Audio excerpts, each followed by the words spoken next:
Avant water system. So basically, you put in the money, but it's not accepting my dollars for whatever reason. So this is 3 gallon, and it's a 5 gallon. So I'm going to have to use quarters.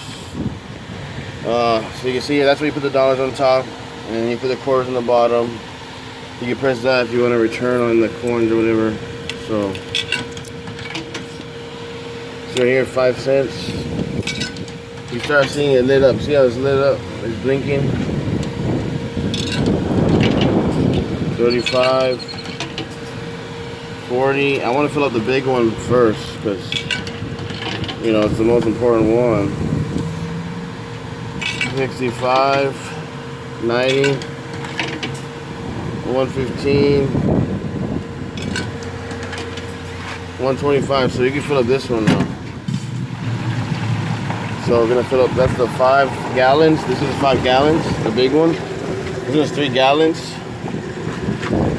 But like I said, it's not taking my money, so that's how you use the Avant water system. Here's the instructions too. Place bottle under nozzle, insert bill coin, press the 1.